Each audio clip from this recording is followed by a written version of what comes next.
One of the great heroes of evidence-based medicine is a guy called Archie Cochrane. Archie died in the late 1970s. He was a Scottish doctor, and he became one of the world's great epidemiologists.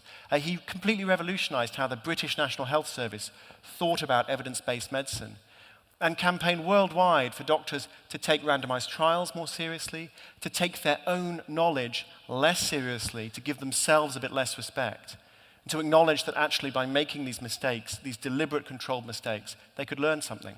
And after he died, the Cochrane collaboration was set up in his memory, and this is a global network of doctors and epidemiologists putting together the very best evidence from all of these randomized trials, all of these people who were given the wrong treatments deliberately so we could find out what worked and learn. Anybody can download it from the Cochrane collaboration. A great man. He once grumbled, I think lightheartedly, that he was going to die without a knighthood, and he did die without a knighthood, despite the fact I think he's one of the greatest Brits who ever lived.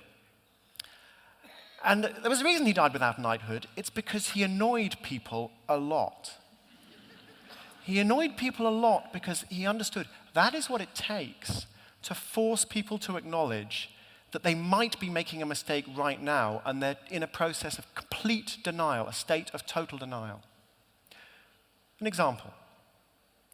Archie became interested in the idea that after a heart attack, maybe instead of being taken care of in a specialized cardiac wing of a hospital, which is what was happening, maybe people should just go home. They could put their feet up, they'd be free from risk of infection.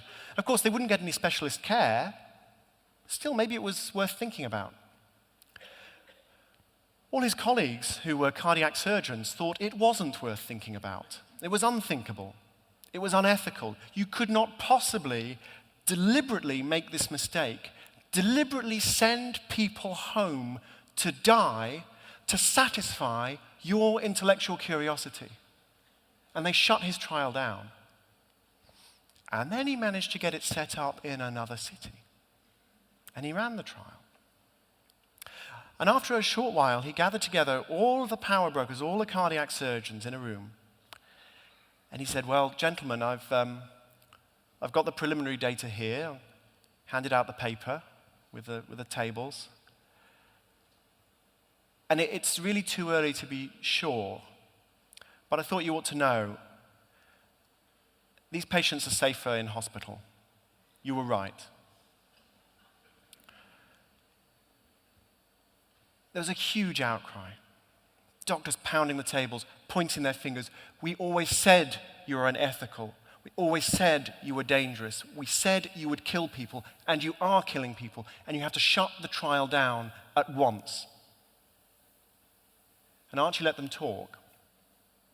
And then he said, that's very interesting, because when I gave you the results, I swapped the two columns in the table.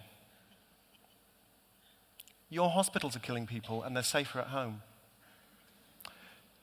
Do you want to shut the trial down now, or shall we keep going and be sure?